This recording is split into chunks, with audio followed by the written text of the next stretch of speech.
Hi folks, I'm over here. Over here.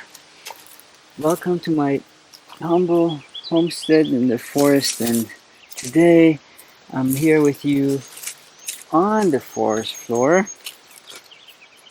with one of my favorite, absolute favorite. Even I'm getting tired of saying favorite. Plant, I guess you can say, and that is moss. It's velvety.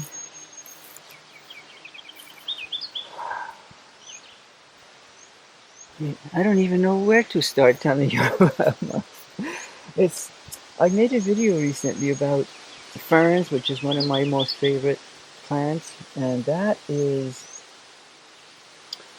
360 million years older than the dinosaurs. And can you guess how old moss is? I mean, this is just one of 25,000 types of moss. Never mind that, but can you guess how old it is? Let me see if I can zoom it for you so you can see closer. It is, I think, if I'm not mistaken, an extra 100 million years older than ferns. So it's 450 million years old. It grows pretty much everywhere. It is, I would say, 90% of it is made out of dead materials, and it can therefore hold more than 20% of its weight in water. So you know how, I suppose wherever you live, every few years there's a dry year, and like a sort of a drought, and smells earthy, and you know, a lot of things can die, and it doesn't really, almost, I may be mistaken, but I don't think it ever dies. So it might go brown, it may go super dry and tight, and you know, lose much of its bounce. But once the rain or whatever, water, somehow moisture in the air, however you want to think of it, comes back, then it'll wake up again. So it doesn't really die. I think I read somewhere that during the First War in 1919 thereabouts, where cotton for bandages there's a short supply of it. They used to use in Germany and in Great Britain. They used to use them as bandages because they have this acidic type of a core that works better than cotton bandages and gauzes and that. For one, it's renewable, but it's just very labor intensive. I mean, here in Canada and really basically most places, they used to have ladies, mostly I would say, nurses or whatever, people that were trying to help with the war effort. They would harvest them, and they would try to spread them on tables so they could dry them, and then they would ship them to frontline, or even in the cities, physicians, so that they could use them as can you see this? Focus. As bandage. Am I too close? Come on.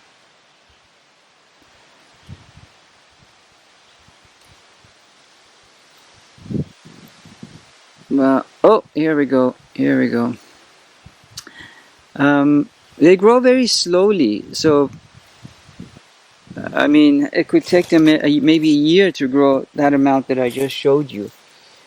Um, they grow on everywhere, on every. Oh, they grow not mostly. They grow on surfaces. So this was the tree was cut down or fell, and then we ended up cutting it down, and then it starts to cover it up. But even when the tree is alive, it can grow on the base of it, in addition to on top of it, on the branches of it. But that's just more like rainforests and like Florida, Everglades kind of places. You get a lot of rain, but here they can act as sort of a thermal blanket for our region, which is colder. But other places they can act as water, a source of same kind of a blanket, but in that case, they use it. It's meant to sort of retain the waters or stop water from being lost by covering the bases of trees.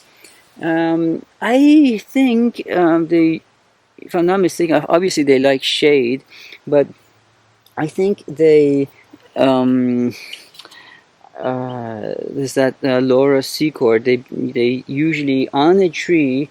Maybe it's because in our particular region they grow mostly not only but mostly on the north side. So if you're ever lost in the forest and you don't have a compass and you want to know where north, west, south, east, whatever it is, if you can, even at night, if you feel your way on any tree on the for moss, and if you feel moss on whichever side of a tree, you can pretty much be somewhat certain that that's the north side. And then if you head that way, it would take you to whatever. Or if you want to go to the opposite of north, you go the opposite of where this moss is, and you just keep feeling your way on trees. When you can see, or when you can't see at night, you can feel, but in the morning you can see where the moss is growing. Mosses do so much. I mean, like I said, they hold water, and sadly, we harvest a lot of it for peat moss, as you've heard. You're sort of like dredging the bottom of, bogs and that we're just butchering it, just like everything else. We're just over harvesting everything.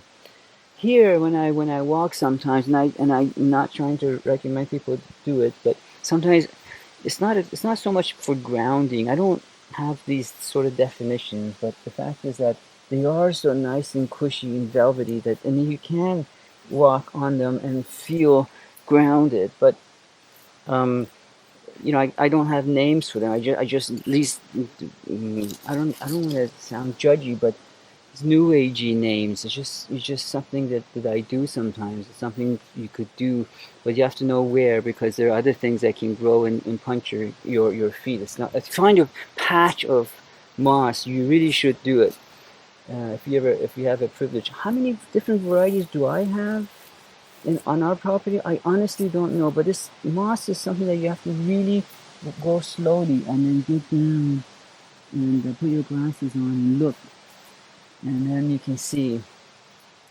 Um, you might discover 2 or 3 different varieties on a smaller patch. It's amazing. It's amazing. I really highly recommend you do it. Even I think even the city might even be in the crack of 2 slabs of concrete. You might find them. I mean, I suppose it depends on where you live. But I've never myself never had the privilege of being this close to any moss on the ground or even on the trees until I moved here in the forest. Obviously, forest is the best place to look for them. Anyway, I hope this was helpful to you.